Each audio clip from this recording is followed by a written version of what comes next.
ধর্ম সম্প্রদায়ের ভেদরেখাকে অতিক্রম করে মহামানবদের বাণী মানুষের কাছে গৃহীত হলে সেই মানুষ হয় আলোকদীপ্ত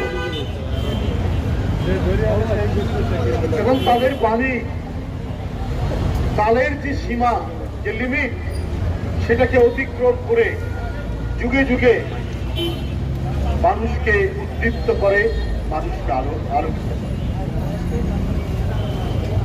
এবং পৃথিবীতে মহামানবরা ওই বাণী দিয়েছে যা একেবারেই সাধারণ মানুষকে উদ্দীপ্ত।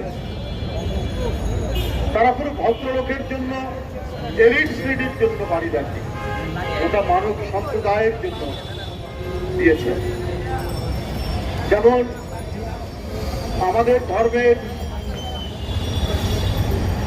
শ্রেষ্ঠ মহামানব, পৃথিবীর শ্রেষ্ঠ মহামানব হযরত মুহাম্মদ সাল্লাল্লাহু আলাইহি ওয়াসাল্লামের একটি বাণী, শেষ বিদায় হজের যে বাণী, পিতার অপরাধের জন্য পুত্র দায়ী নয়, পুত্রের অপরাধের জন্য পিতা দায়ী নয়। এই অমর বাণী কাল অতিক্রম করে আজও সত্য নয়, আজও সত্য।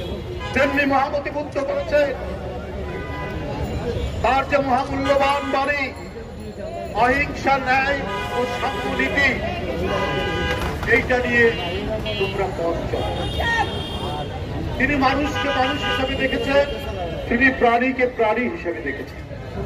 এই দেখতে গিয়ে তাদের দুঃখ কষ্ট উপলব্ধি করেছেন।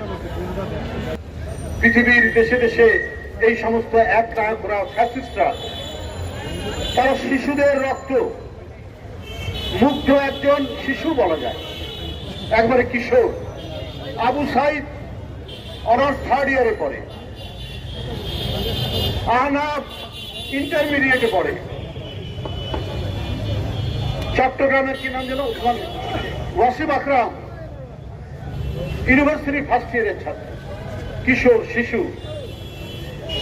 সারা বাংলাদেশে 1,500-এর মতো এই বাচ্চা শিশু কিশোরদের রক্ত ঝরিয়েও ক্ষমতায় থাকতে চান শেখ হাসিনা। তাহলে উনি উনার চামচারা বলে বেড়াতো উনি নাকি তাহাজ্জুদের নামাজ পড়তেন, যে ও নিজেও বলেছে তাহাজ্জুদের নামাজ পড়তেন।